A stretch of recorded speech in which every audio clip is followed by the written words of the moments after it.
नमस्कार, आप देख रहे हैं राजधानी न्यूज। मैं हूं इंदु पात्रा। खबरों में आगे बढ़ने से पहले एक नजर डालते हैं अब तक की सुर्खियों पर। जमशेदपुर में नहीं थम रहा है चोरों का आतंक। शादी घर से उड़ाए लगभग 17 लाख के आभूषण। उग्र दिखे पूर्व मुख्यमंत्री बाबूलाल मरांडी। राज्य सरकार को दी टाटा के दलाल की उपाधि। NH 33 पर सोमवार तड़के हुई बड़ी दुर्घटना, 2 की मौत, 8 घायल।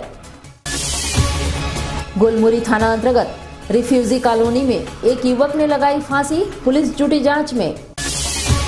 और अधिवक्ता दिवस पर याद किए गए प्रथम राष्ट्रपति डॉक्टर राजेंद्र प्रसाद, तो वहीं विकलांगता दिवस पर निकाली गई रैली। और अब खबरें विस्तार से। जमशेदपुर शहर में इन दिनों चोरों का आतंक देखा जा रहा है। जी हां, जहां शहर के विभिन्न थाना क्षेत्रों में चोरों द्वारा चोरी की घटना को अंजाम दिया जा रहा है। वहीं कदमा थाना क्षेत्र के लिंक रोड में शादी घर को चोरों ने अपना निशाना बनाया, जहां देर रात 50,000 रुपए नकद और 15 से 17 लाख के गहनों पर चोरों ने अपना हाथ साफ किया, जिससे पूरे इलाके में दहशत का माहौल व्याप्त है। सूचना मिलते ही मौके पर कदमा थाना पुलिस पहुंची और मामले की जांच में जुट गई। इधर पुलिस को जांच के दौरान घर के बाहर कुछ जेवरात भी बरामद किए हैं।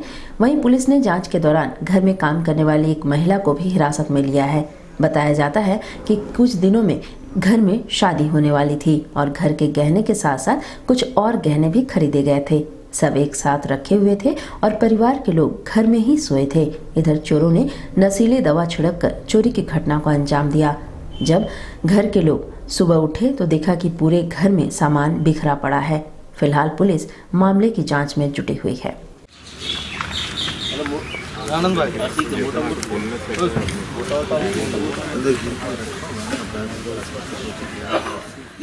ये लिंक रोड में क्वार्टर नंबर 152 के जो टिस्को एम्प्लॉई है विपुल सिंह का, उसकी चोरी की घटना घटित हुई है। घटना का समय मोटा मोटी ये लोग एक बजे तक जगे हुए थे। हाँ।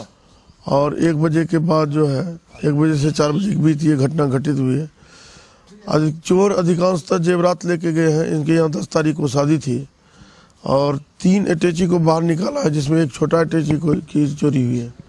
छोटा अटैची को तोड़ करके जेवरात को बाहर निकाला है। इसका मतलब ये हुआ कि चोरों को ये मालूम था कि इसके यहाँ जेवरात शादी है और जेवरात इसी अटैची में है। एक घर में काम करने वाली जो नौकरानी है, उसको पूछताछ के लिए अभी थाना पर हिरासत में लिया। ये लोगों का तफसील के अनुसार अभी तक 15 से 17 लाख की जेवरात की चोरी हुई है। कैश कम था, कैश 5,000 रुपया मात्र था। और यहाँ आपको बताते चलें कि झारखंड के प्रथम मुख्यमंत्री व झारखंड विकास मोर्चा के सुप्रीमो बाबूलाल मरांडी ने राज्य सरकार को टाटा की दलाल की उपाधि दी है। कहा है कि जब से रघुवर सरकार आई है सिर्फ टाटा की दलाली कर रही है। वहीं उन्होंने सरकार से जवाब मांगा है कि सरकार ये बताए कि राजधानी रांची में जो कैंसर अस्पताल बन रहा है उसमें पैसा किसका लगेगा।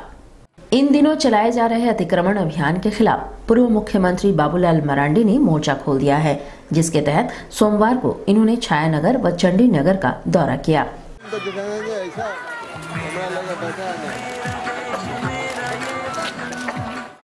बताना चाहिए कि शेड्यूल 1 में कौन कौन जमीन है, खाता प्लॉट रकबा के साथ। शेड्यूल 2 में कौन कौन है, वही चौहदी खाता प्लॉट रकबा चौहदी के साथ। और 2 में कौन है, 3 में कौन है, 5 में कौन है, 4 में कौन है, ताकि ये सारे पता होगी तो फिर ये टाटा कंपनी और सरकार में बैठे हुए लोग और अफसरों की ये मनमानी नहीं हो पाएगी। तब इस राज्य की जनता को, यहाँ की जनता को ये न्याय मिल पाएगा। ये सरकार जनता की है कि कॉर्पोरेट घराने की। हम तो अदालत में नहीं, अदालत में लड़ने के लिए हमारे लॉयर लोग हैं, हम लोग तो सड़क पर लड़ने वाले हैं। और जनता ने हमें सत्ता दिया तो मैं आपको कह रहा हूं कि एक एक जमीन की प्लॉटिंग करे, प्लॉट करें, एक एक जमीन की चौहदी पैमाइश करके कंप्लीट करेंगे। और तभी ये टाटा जैसे नगर में कोई छेड़छाड़ होगी और आगे कुछ होगी। वहीं उन्होंने साफ कर दिया है कि टाटा स्टील पर 650 करोड़ झारखंड सरकार का बकाया है और वो भी सिर्फ लीज समझौता का। वैसे जब लीज समझौता हुआ था तो उस वक्त 150 करोड़ नेशनल गेम के लिए देना था। वहीं स्वास्थ्य बीमा योजना के तहत प्रति वर्ष 25 करोड़ रुपए टाटा स्टील झारखंड सरकार को देगी, ताकि बीपीएल कार्डधारियों के स्वास्थ्य की जांच कराई जा सके। लेकिन अब तक टाटा स्टील ने मात्र 75 करोड़ दिए हैं, जबकि 575 करोड़ रुपया टाटा स्टील को देना है।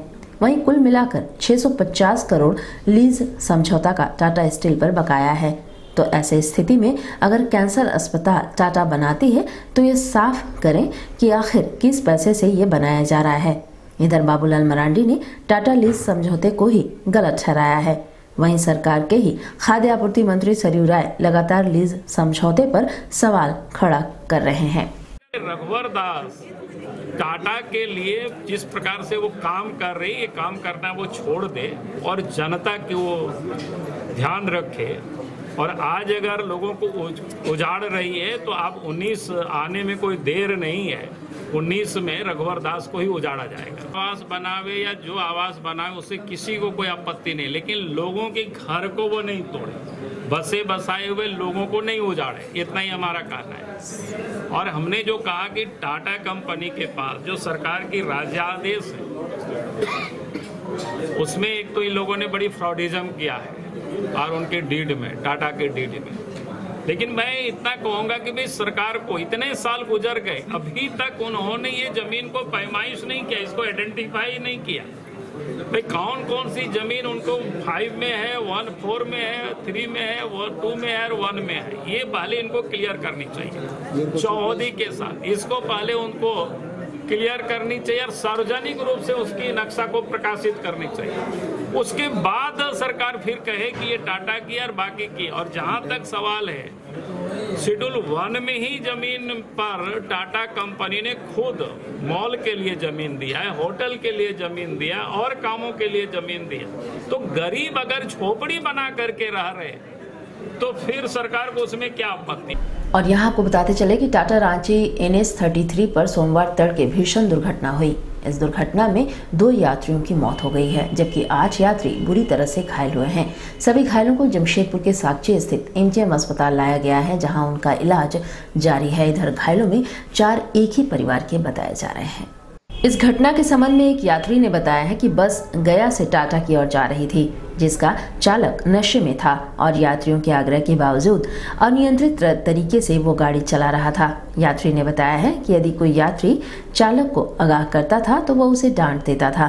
घटना से 1 घंटा पहले ही चालक बस को शौच के लिए रोका था। वहां भी यात्रियों ने उससे गाड़ी धीरे चलाने की बात कही थी, लेकिन उसने किसी की ना सुनी और रांगामाटी के पास अनियंत्रित होकर बस गहरे खाई में गिर गई। इधर रेस्क्यू ऑपरेशन जारी है और यात्रियों को निकाला जा रहा है। घायलों की संख्या बढ़ने की संभावना है।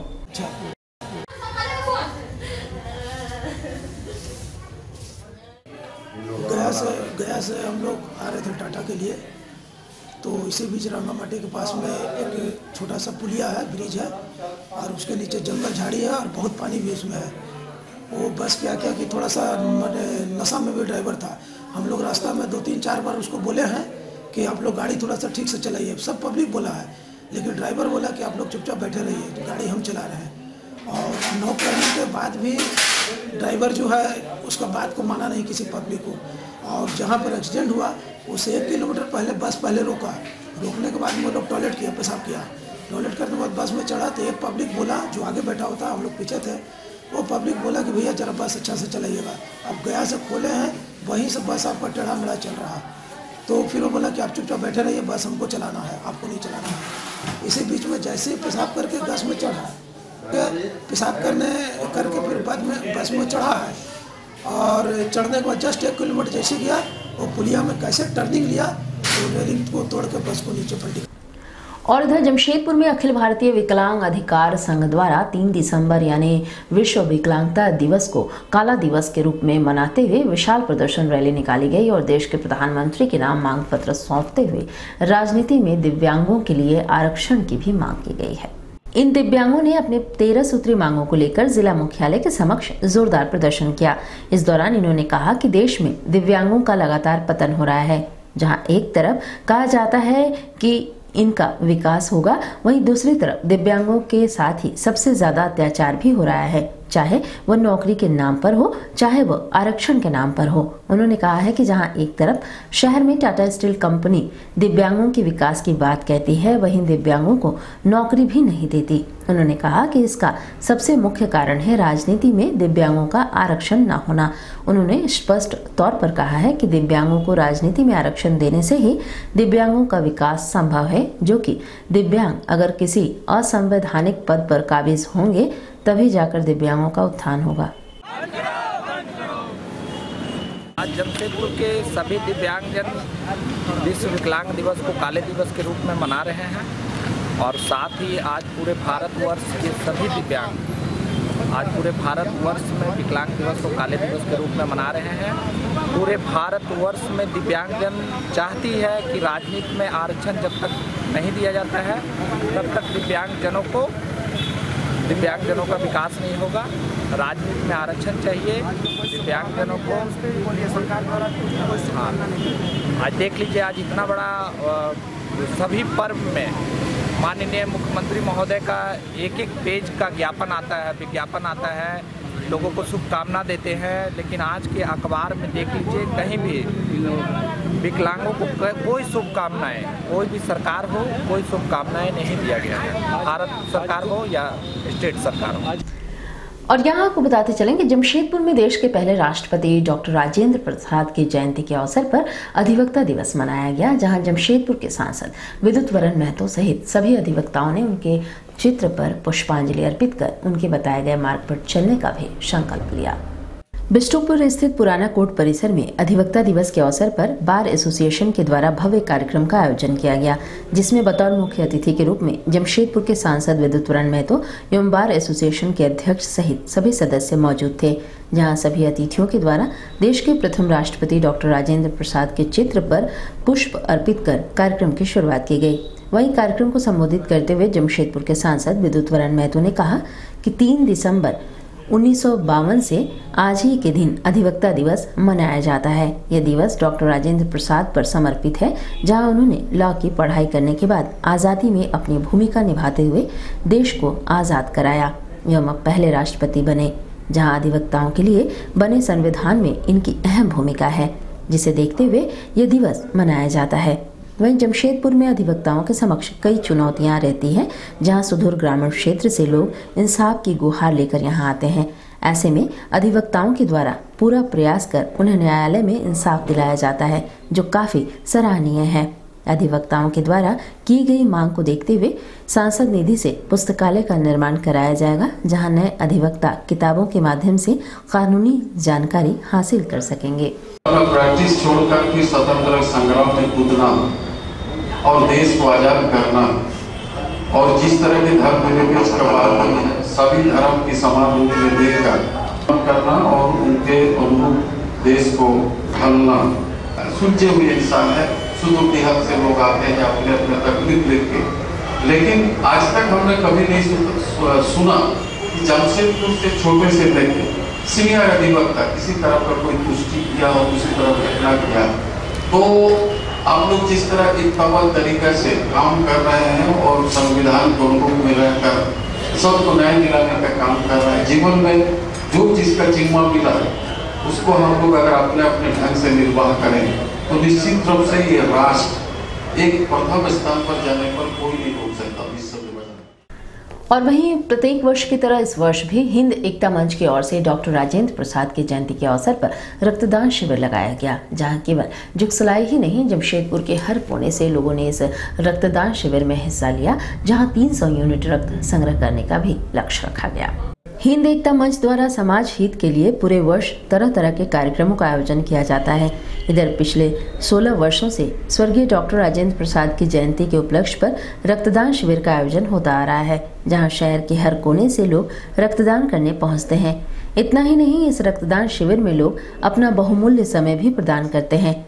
वहीं मंच के संयोजक नागेंद्र पांडे ने बताया है कि हिंद एकता मंच का उद्देश्य है कि सही समय पर जरूरतमंद रोगियों को रक्त उपलब्ध कराया जा सके। इनके द्वारा एकत्रित रक्त एमजीएम कैंसर हॉस्पिटल को उपलब्ध कराया जाता है, ताकि जरूरतमंद रोगियों को रक्त की जरूरत पर उक्त रक्त उपलब्ध कराया जा सके। वहीं उन्होंने बताया है कि 300 यूनिट रक्त संग्रह करने का लक्ष्य रखा गया है और उन्हें पूरी उम्मीद भी है कि लक्ष्य उनके द्वारा पूरा कर लिया जाएगा। वहीं इस कार्यक्रम की शुरुआत में स्वर्गीय डॉक्टर राजेंद्र प्रसाद की तस्वीर पर पुष्प अर्पित कर उन्हें याद किया गया। देश के प्रथम राष्ट्रपति डॉक्टर राजेंद्र प्रसाद के जयंती उपलक्ष्य में 16वां रक्तदान शिविर का आयोजन किया जा रहा है और इस संस्था द्वारा पिछले 16 वर्षों से किया जा रहा है और ऐसे हम लोग बीच बीच में भी कैंप लगाते हैं। टोटल अभी तक हम लोग 25 कैंप कर चुके हैं। उद्देश्य है कि गरीब को मिले, जो नीडी पब्लिक है जिसको मतलब ब्लड उपलब्ध नहीं होता है उसको ब्लड मिले, इसलिए हम लोग कराते हैं। और हम लोग जरूरतमंद लोगों को पहले प्रायोरिटी देते हैं। जिनके पास सक्षम नहीं है ब्लड कहीं लेने के लिए उनको हम लोग फर्स्ट प्रायोरिटी में ब्लड देते हैं। हम लोग कैंसर अस्पताल को भी ब्लड देते हैं। और यहाँ आपको बता दें कि जमशेदपुर में कुल्हान के प्रधान आयकर आयुक्त ने क्षेत्र के तमाम करदाताओं से अग्रिम कर जमा करने की अपील की है। साथ ही नए टैक्स पेयर्स को भी आयकर विभाग से जुड़कर कर जमा करने की अपील की। एक वार्ता के दौरान इन्होंने कहा कि कुल्हान क्षेत्र में पिछले रिकॉर्ड के मुकाबले इस बार 66% करदाताओं की संख्या में बढ़ोतरी हुई है, जो अच्छी पहल है। इन्होंने कहा है कि लगातार करदाताओं को जागरूक विभाग के द्वारा किया जा रहा है। साथ ही समय समय पर करदाताओं का काउंसलिंग भी किया जाता है ताकि उन्हें किसी प्रकार की समस्या ना हो। वहीं इन्होंने सभी से दिसंबर के माह में अग्रिम कर जमा करने की अपील भी की। इन्होंने वैसे नए टैक्स पेयर्स से भी कर जमा करने की अपील की है जो टैक्स जमा करने के दायरे में हैं। साथ ही उन्होंने कहा है कि अगर उन्हें किसी भी प्रकार की समस्या हो तो वे सीधे विभागीय कार्यालय में पहुंचकर उसका समाधान जान सकते हैं। में हम अपील कर रहे हैं, यहाँ के टैक्स पेयर्स जो है काफ़ी कॉपरेट कर रहे हैं इनकम टैक्स डिपार्टमेंट के साथ। हमारा एडवांस टैक्स में ग्रोथ करीब 70% है, 66%। तो और हमसे कॉपरेट करते रहिए, आपको और आप अपना जो इनकम है रखिए बढ़िए, और कोई भी कठिनाई हो, खास करके हम बोलना चाहेंगे कि जो डाइवर्शन ऑफ लैंड है, जो जॉइंट डेवलपमेंट एग्रीमेंट है, जो दान पत्र है, जो अभी तक टैक्स नेट में नहीं है, लोग टैक्स नेट में नहीं है, उनसे हम अपील करना चाहते हैं कि आप लोग आइए, हमसे मिलिए, हम आपको रास्ता बताएंगे। टैक्स तो लगेगा ही, लेकिन अगर आप कोऑपरेट करेंगे तो आप पेनल्टी और प्रोसिक्यूशन से। और इधर जमशेदपुर के गुलमुरी थाना अंतर्गत रिफ्यूजी कॉलोनी में एक 28 वर्षीय युवक ने अपने घर में पंखे के सहारे फांसी लगाकर आत्महत्या कर ली। इधर इस घटना की सूचना मिलते ही गुलमुरी थाना पुलिस मौके पर पहुंची और शव को अपने कब्जे में लेकर तफ्तीश में जुट गई है। बताया जाता है कि युवक ने अपने पीछे एक सुसाइड नोट भी छोड़ा है। बतौर पुलिस उस सुसाइड नोट में युवक ने अपनी खुशी से खुदकुशी करने की भी बात लिखी है। युवक का नाम रवि यांगड़ा बताया जा रहा है। वैसे सूत्रों की अगर माने तो पारिवारिक कलह के कारण ही युवक ने आत्महत्या की है। फिलहाल इस मामले में किसी ने कुछ भी बताने से इनकार किया है। और वही गवाह हो जाएगा सर, दो गवाह नाम लिखे नहीं। जैसे कि लाल दुपट्टा से सीलिंग फैन में लटका हुआ है और लोगों का भीड़ लगा है। उनका नाम रवि बोलो रवि जांगड़ा। सुसाइड नोट तो छोड़ो, क्या लिखे हो? तो लिखते हैं कि हम अपना खुशी से करता है। तो जैसे कि तो लग रहा है कि हाँ अपना सुसाइड किए हैं, सीलिंग फैन में लटक के, और जांच चल रहा है इस विषय। खबरों में वक्त है एक छोटे से ब्रेक का, आप बने रहिए हमारे साथ।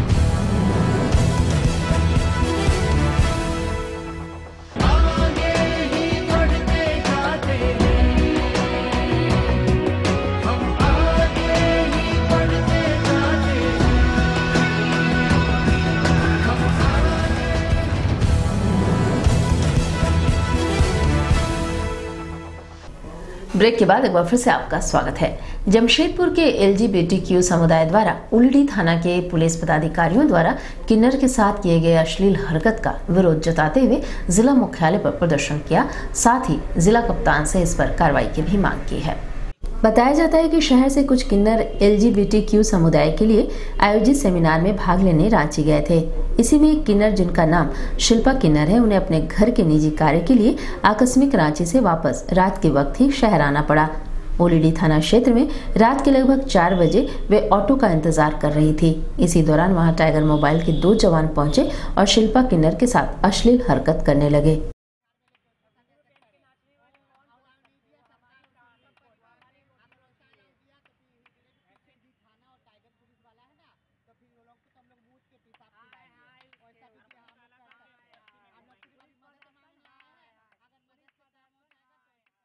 रात में अपने फ्रेंड के घर रुक गई थी रांची फ्लाइट से आने के बाद। उसके बाद फिर मैं डिमना रोड में ऑटो के लिए वेट कर रही थी, तभी 2 टाइगर मोबाइल वाले आए। अचानक से उन्होंने आते ही मेरा यही स्टॉल, यही सारे कपड़े थे, उन लोगों ने खींचने लगा। उसके बाद फिर मेरे प्राइवेट पार्ट्स को छूने लगे।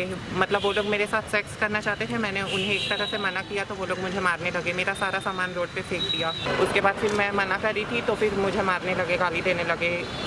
बहुत सारे ऐसे शब्द का प्रयोग किया गया है जो मैं बोल नहीं सकती हूँ। उसके बाद फिर उन लोगों ने मेरा जितना ज्वेलरी, जितना सामान, मेरा जो क्लोथ था सारा थैले में था वो सब फेंक दिया, सब फाड़ दिया। उसके बाद फिर मेरा जितना आर्टिफिशियल सामान था, मतलब फेक ज्वेलरी था, वो सब देख के कहने लगे जो फेक सामान क्यों पहनती है, सोना का पहनो, ये करो वो करो, ऐसा बोलने लगे। उसके बाद फिर बोल रहे थे तुम्हारा घर से निकलना मुश्किल करवा देंगे, तुम लोग क्या है।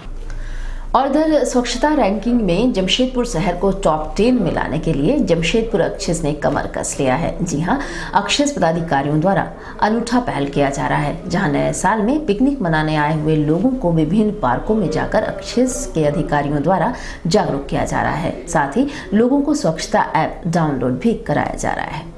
जमशेदपुर शहर रैंकिंग में टॉप आ सके, इसको लेकर जमशेदपुर अक्षिस की ओर से पिकनिक मनाने आए लोगों को स्वच्छता ऐप डाउनलोड करके बच्चों के बीच क्रिसमस ट्री दिया जा रहा है। स्वच्छता ऐप डाउनलोड करने के बाद जहां गंदगी देखी जाएगी उसे 12 घंटे के भीतर साफ कर दिया जाएगा। कान नहीं खा रही हूँ आप लोगों के, जो बातें बता रही हूँ वो बहुत जरूरी है, क्योंकि ये हमारा लक्ष्य है। हमारा लक्ष्य है कि आज हम लोग जुबली पार्क में आने वाला 1 जनवरी और क्रिसमस जो आने वाले दिनों के लिए बड़ा त्यौहार है, साथ में हमारा सबसे बड़ा त्यौहार है स्वच्छता का त्यौहार जो 4 जनवरी से शुरू होने वाला है। उसको लेकर आज हम लोग एक बृहद कार्यक्रम किए हैं जुबली पार्क में, जहां लोगों की भीड़ उमड़ पड़ी है और इस भीड़ में हम लोगों को स्वच्छता के प्रति जागरूक कर रहे हैं। लोगों को ये बता रहे हैं कि किस तरह से जमशेदपुर को साफ रखना है, उसके लिए क्या मैकेनिज्म है वो भी हम लोग बता रहे हैं। कैसे डोर टू डोर कचरा उठाया जाता है और कैसे गीला और सूखा कचरा को लोग अलग करके घरों से लेकर डस्टबिन से लेकर के हमारी गाड़ी में और डंप तक हम लोग पहुंचाते हैं। ये सारी चीज़ों की जानकारी दे रहे हैं। साथ में हम लोग स्वच्छता ऐप डाउनलोड करा रहे हैं ताकि शहर की रैंकिंग जो है, जो भारत सरकार का जो मापदंड है, वो उस रैंकिंग को अपग्रेड करे।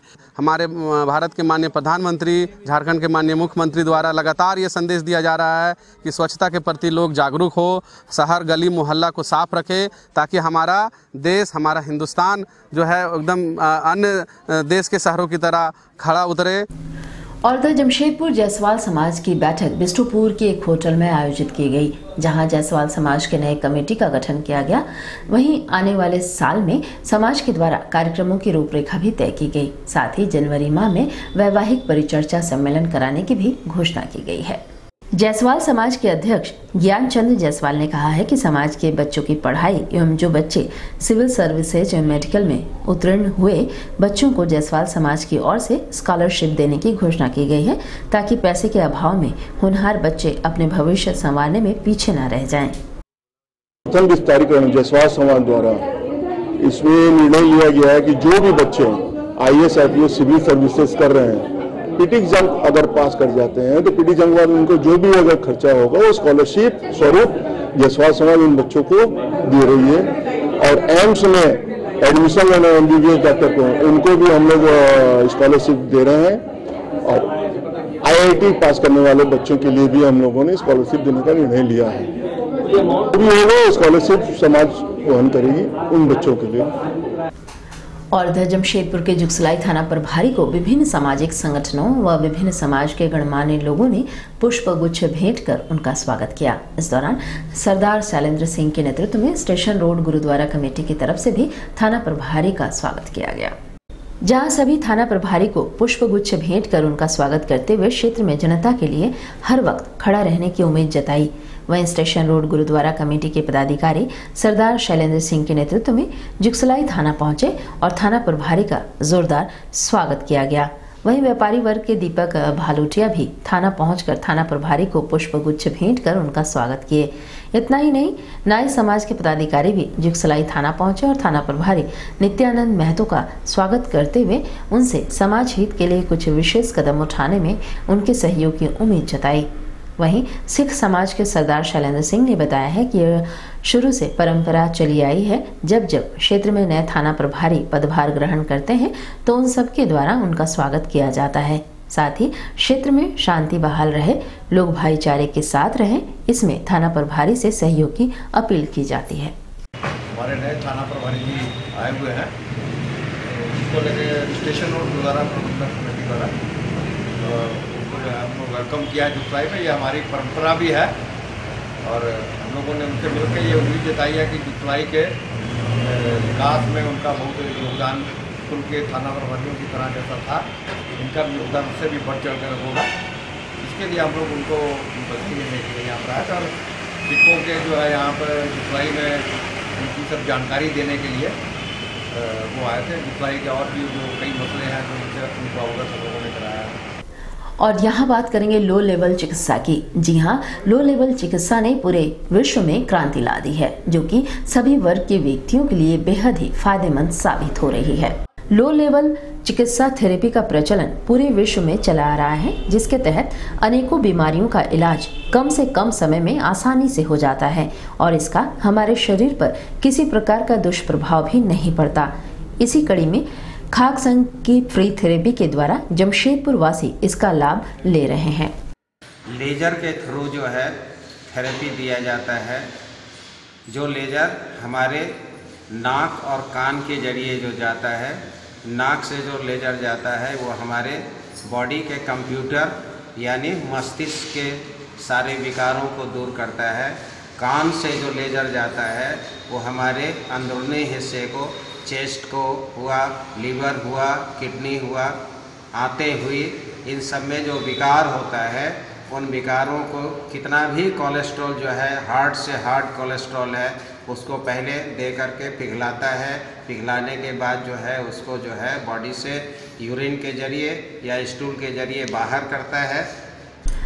और यहाँ आपको बताते चलें कि जमशेदपुर के जुगसलाई स्थित सेवा सदन पुस्तकालय में परिवर्तन एवं जुगसलाई विकास समिति की ओर से रविवार को रक्तदान शिविर लगाया गया, जहाँ क्षेत्र के गणमान्य लोगों ने इस शिविर में हिस्सा लिया। वहीं समय समय पर इन सामाजिक संस्थाओं के द्वारा जनहित के लिए इस तरह के कई कार्यक्रम किए जाते हैं। जुगसलाई विकास समिति के द्वारा समय समय पर कई सामाजिक कार्य किए जाते हैं। कुछ दिनों पूर्व इनके द्वारा दूर दराज क्षेत्र से जुगसलाई नया बाजार में सब्जी बेचकर किसी तरह से अपने परिवार का गुजर बसर करने वाली महिलाओं के बीच वस्त्र का वितरण किया गया। इसी क्रम में रविवार को परिवर्तन संस्था एवं जुगसलाई विकास समिति की ओर से रक्तदान शिविर लगाया गया, जहां क्षेत्र व समाज के गणमान्य लोगों ने भी इस शिविर में बढ़ चढ़कर हिस्सा लिया। वहीं आयोजककर्ता के अनुसार गरीब जरूरतमंद लोगों को इलाज के दौरान समय पर रक्त उपलब्ध हो जाए, यही संस्था का मुख्य उद्देश्य है, जिसे देखते हुए संस्था के पदाधिकारियों ने रक्तदान शिविर लगाने का निर्णय लिया ताकि जरूरत पड़ने पर जरूरतमंदों को रक्त उपलब्ध कराया जा सके, रक्त की कमी के कारण किसी की मौत ना हो। परिवर्तन एवं जुगसलाई विकास समिति के संयुक्त तत्वाधान में 10वां रक्तदान शिविर का आयोजन किया गया है। पिछले 10 वर्ष से हम लोग रक्तदान शिविर करते आ रहे हैं और जो कि मानवता की भलाई के लिए हम लोग का एक कदम है, क्योंकि रक्तदान का कोई विकल्प नहीं। एक मनुष्य के रक्त की पूर्ति दूसरे मनुष्य के द्वारा ही हो सकती है और इस कार्य में हमें जमशेदपुर ब्लड बैंक के द्वारा सहयोग मिला है और हम लोगों का लक्ष्य 125 यूनिट का है और हम लोग को विश्वास है कि हम लोग 125 यूनिट रक्त इकट्ठा कर लेंगे और जो कि फिर ब्लड बैंक में जाएगा और ब्लड बैंक के द्वारा जो हम लोग को कूपन दिया जाता है वो हम लोग जिनको रक्त का जरूरत होता है उनको हम लोग देते हैं। और इधर जमशेदपुर के जुगसलाई स्टेशन रोड स्थित station road Durga Puja committee के द्वारा 7 दिवसीय श्रीमद् भागवत सप्ताह ज्ञान यज्ञ का आयोजन किया गया है, जहां तीसरे दिन भव्य रूप से पूजा अर्चना की गई। पूजा कमेटी के द्वारा समय समय पर साईं भजन संध्या के साथ श्रीमद् भागवत सप्ताह ज्ञान यज्ञ का आयोजन किया जाता है। इस दौरान पूरे जुगसलाई क्षेत्र से भक्तों का जनसैलाब उक्त स्थान पर उमड़ पड़ता है, जहां श्रद्धालु भगवान की भक्ति में लीन नजर आते हैं। इसी क्रम में इस वर्ष भी station road Durga Puja committee के द्वारा श्रीमद् भागवत सप्ताह ज्ञान यज्ञ का आयोजन किया गया, जहां वाराणसी के आचार्य श्री हरि प्रपन्न जी के द्वारा प्रभु की लीला से भक्तों को अवगत कराया जा रहा है। वहीं इंसान को किस तरह से अपने कर्मों को करना है, प्रभु ने इस धरती पर हमें किस उद्देश्य से भेजा है और किस तरह से मनुष्य अपनी जीवन शैली में प्रभु की आराधना करें, भागवत कथा के माध्यम से आचार्य श्री हरि प्रपन्न जी महाराज द्वारा लोगों को मार्गदर्शन किया जा रहा है। जहां तीसरे दिन सुबह से ही पुरोहितों के द्वारा पूजा पाठ शुरू हुआ। बता दें, अंतिम दिन भक्तों के लिए प्रसाद की भी व्यवस्था कमेटी के द्वारा की गई है। भागवत सप्ताह आने गया है। इसका उद्देश्य समाज की अशांति कुरीतियों को दूर करना और लोगों को धर्म के रास्ते पर चलते हुए परमानंद परम सुख पाना, अपने जीवन में भी जीवन के उपरांत संसार में वो सुख फैलाएं, यही इसका उद्देश्य है। भगवान श्री कृष्ण इसी के लिए अवतार लिए और उन्होंने कुरीतियों से जो है छुटकारा समाज को दिलाया, रूढ़ियों का खंडन किया और इसके लिए जीवन भर वो संघर्षरत रहे और बड़ा से बड़ा भी युद्ध करना पड़ा है, लेकिन भगवान पीठ नहीं दिखाए। उनका उद्देश्य यही था कि हम ऐसा समाज बना के जाएंगे जिसमें कि सब सुखी हों, सब आनंदित हों। सर्वे भवन्तु सुखिनः, सर्वे सन्तु निरामया, सर्वे भद्राणि पश्यन्तु, मा कश्चित् दुःखात् भवेत्। और यहाँ आपको बताते चले कि सुख, शांति व समृद्धि के लिए आयोजित 19वें मगसिर नवमी का समापन रात्रि जागरण के साथ हुआ, जहाँ जुगसलाई गर्ल्स स्कूल रोड स्थित श्री रानी सती दादी मंदिर परिसर में दादी जी के दर्शन के लिए श्रद्धालुओं का जनसैलाब उमड़ पड़ा। श्री रानी सती सत्संग समिति के द्वारा आयोजित इस कार्यक्रम में हजारों की संख्या में महिला पुरुष श्रद्धालु मौजूद थे, जहां रात्रि जागरण के दौरान कलाकारों द्वारा एक से बढ़कर एक भजन व आकर्षक झांकी प्रस्तुत कर उपस्थित श्रद्धालुओं का मन मोह लिया गया, जहां सभी दादी जी की आराधना में लीन नजर आए। प्रत्येक वर्ष जमशेदपुर शहर में जुगसलाई स्थित रानी सती दादी जी के मंदिर में भव्य श्री मंगसिर महोत्सव का आयोजन किया जाता है, जहां इस 2 दिवसीय महोत्सव में भाग लेकर सभी श्री रानी सती दादी जी से अपने परिवार के साथ साथ पूरी समाज, शहर, राज्य व देश में सुख शांति की कामना करते हैं।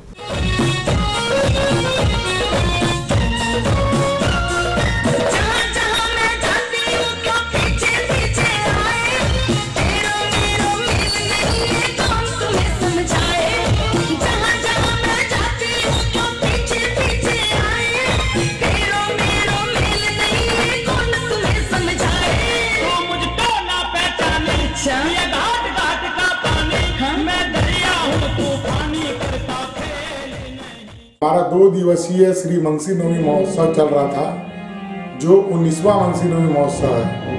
इसी की कड़ी में कल हम लोग कलश यात्रा और मंगल पाठ किए थे। आज दूसरे दिन भजन का कार्यक्रम आयोजित किया गया है। इस भजन के कार्यक्रम में हमने सभी स्थानीय कलाकार को बुलाया है और इसमें रश्मि रानी, नेहा कौर और हमारे समिति के सदस्य गोविंद सुनीता भारद्वाज की बेटी अदिति भारद्वाज रही है। और अब चलते चलते एक नजर अब तक की सुर्खियों पर। जमशेदपुर में नहीं थम रहा है चोरों का आतंक, शादी घर से उड़ाए लगभग 17 लाख के आभूषण। उग्र दिखे पूर्व मुख्यमंत्री बाबूलाल मरांडी, राज्य सरकार को दी टाटा के दलाल की उपाधि। NH-33 पर सोमवार तड़के हुई बड़ी दुर्घटना, 2 की मौत, 8 घायल। गुलमुरी थाना अंतर्गत रिफ्यूजी कॉलोनी में एक युवक ने लगाई फांसी, पुलिस जुटी जांच में।